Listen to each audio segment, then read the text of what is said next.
Ukweli ni kwamba kiukweli Tundu Lissu ukimwangalia ana shauku sana ya kutaka kuwa rais. Tundu Lissu ana shauku sana ya kutaka kuanzisha mambo fulani au kuleta maendeleo fulani. Ni sawa.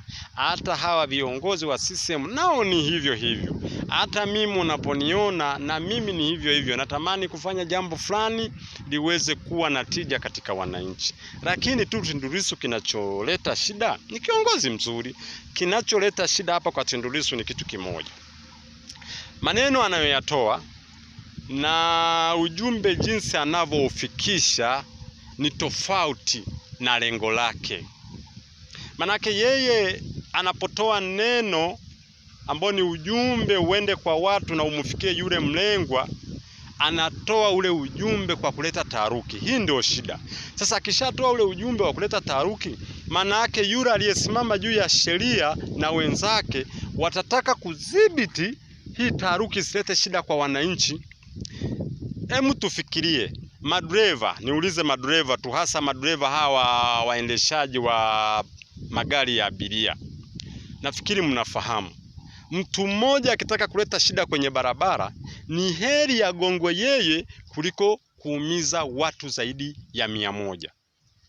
Maana hizi roho 100 ni bora kuliko mmoja. Ni bora apigwe yule agongwe kuliko huyu.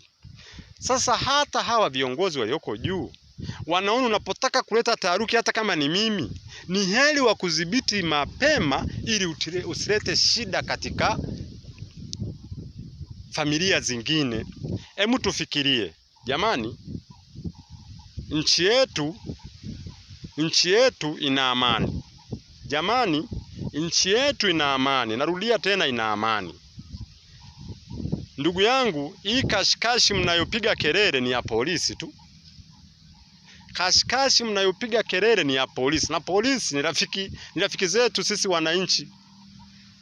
Baba, kashikashi ikizidi, vurugu ikizidi, taharuki ikizidi, wanakuja hapa field force, wale wenye kofia nyekundu, wale wanagonga virungu mpaka mguu unaangalia hivi. Wanakuja jeshi hapa na vifaru. Lengo lote la hawa watu kuja ni kukudhibiti wewe. Utapona? Sasa unahitaji kufikiria wewe mwananchi kwamba kiongozi huyu ameongea haya, kiongozi huyu ameongea haya, kiongozi huyu ameongea haya. Yote ni mazuri na yote ni mabaya. Sasa kazi yako, haya yote wanayoyaongea yanakuja kichwani mwako, yanakaa kwenye GB ya kichwa chako. Kazi yako sasa ni kuchuja. Haya ni mazuri, pokea. Haya ni mabaya, tupa nyuma. Sasa ukipokea mabaya ukaambiwa tuandamane, ukaandamana, kabla hujaandamana ufikirie. Nina mke, nina watoto wangapi, nina ndugu zangu, nina wajomba na kadhalika. Nitakapoandamana vurugu ikatokea, hawa watu na wakingaje? Yaani nitaanza kujikingaje mimi pamoja na hawa wote walioko nyuma yangu? Fikiria hilo. Wenzetu wanaokuambia tuandamane, inshu ikivuka hapa anatumiwa helikopta anapanda. Wako mabeberu wanaomwambia andamanisha, tafuta vijana washike bunduki. Anapanda helikopta, anaondoka zake. Wewe unaanza kuvunjwa miguu, unaanza kupasuliwa vichwa, yeye yuko mbali. Baadaye anakuja anapambana na kesi ya uhaini. Watu wameshakufa, familia zimeshakufa. Sasa chuja maneno unayoambiwa na viongozi, sawa? Unachotakiwa kukiangalia wewe kama Mtanzania, angalia amani peke yake. Nchi yako ina amani? Hamjawahi kuona vita. Hamjawahi kuona vita. Mnaona polisi na virungu vyao wanapiga mabomu juu. Hamjawahi kuona vita. Omba amani. Ukishaomba amani, alafu kinachofuata chapa kazi. Amka, nenda kazini. Zile kelele za porojo kuwasikiliza ili wakushawishi kichwa chako, nenda kafanye kazi. Ukishafanya kazi, nenda shambani, kapige kokoto, kafyatue matofali, kafanye kazi, nenda gereji. Ukishapata fedha, familia yako ikala. Jamani, hata ungekuwa ni wewe ukaambiwa sasa hivi Rais Samia Suluhu Hassan akuachie kiti kile ukikalie uwe rais.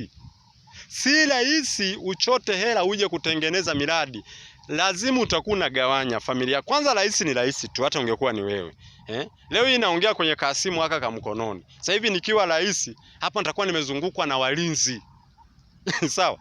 Budget inapanda, walinzi wanatakiwa wale, walale, wafanyeje, niwe na gari ambalo hawawezi kunifikia maadui. Tazama kule kwa Twaole kule. Na jina gumu sawa. Wewe bwana, tizama amani.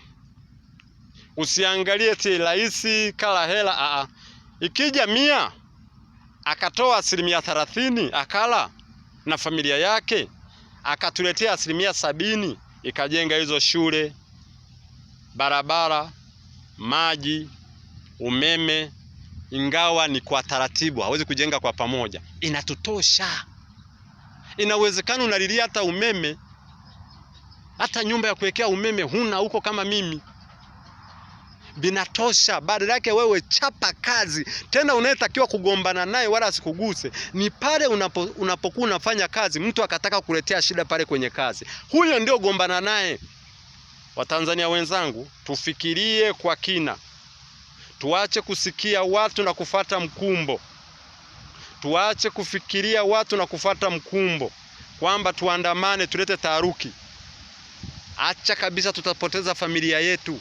Tutaanza kuhangaika. Tizama Kongo vita, tutakimbilia wapi? Na ndio nchi zetu jirani za kukimbilia. Haya nao wana vita, unakimbilia wapi? Heri amani kwenye njaa kuliko shibe kwenye shida. Tutafakari wa Tanzania kwa kina. Uchaguzi huo unakuja, tutafakari, tumpe mtu kula ambapo atatupa amani. Mimi sina la ziada, atakayetaka nitukane, lakini maneno yangu ni hayo. Ila vita uisikie kwa jirani yako, usiisikie kwako. Asante.